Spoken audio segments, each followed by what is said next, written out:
دا غیر ختمی نتیجې تر مخه د خیبر پښتونخوا اسمبلی پی کې 22 باجوړ ولس په خلقه پرون په 11 جولای تر سره شوي ضمني انتخابات د عوامي نشتلګون امیدوار نثار باز ګټلې دي. د نتیجې تر مخه محمد نثار باز 11,900 ووټونه اخیستي. په دویم نمبر پسې آزاد امیدوار نجیب الله خان 10,602 ووټونه ترلاسه کړي او په دریم نمبر پسې د جماعت اسلامي عبید خان 10,593 ووټونه اخیستي دي. په خیبر پښتونخوا کې د واکمنه ګوند تحریک انصاف حمایت یافته د سنی اتحاد کونسل راحت الله په 4 نمبر راغلي 1,160 ووټونه ترلاسه کړي دي. د عوامي نشتلګون د خیبر پښتونخوا مشر میا افتیار حسین او نور مشران باجوړ ته رسیدلي او میا افتیار حسین د ګوند په پلویانو غږ کړي چې د ګیلمن وزیر د مړینې او په رستو کې د اډمډولې د پیل عمل دي خوشاله په سادګۍ سره ونمانځل شي. په یاد خلقه د 8 فروری عام انتخاباتو کې د امیدوار ریحانزیب د وژنې لامل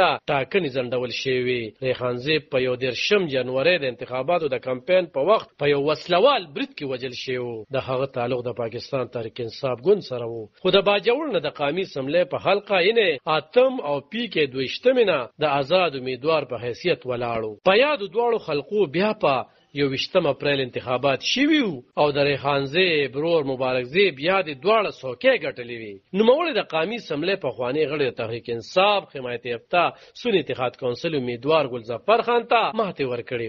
هغه بیا د قومي اسمبلی څوکۍ اخیستې او د صوبایي اسمبلی څوکۍ پرېښودې وه. علب خان شیرپو دلبار نیوز 400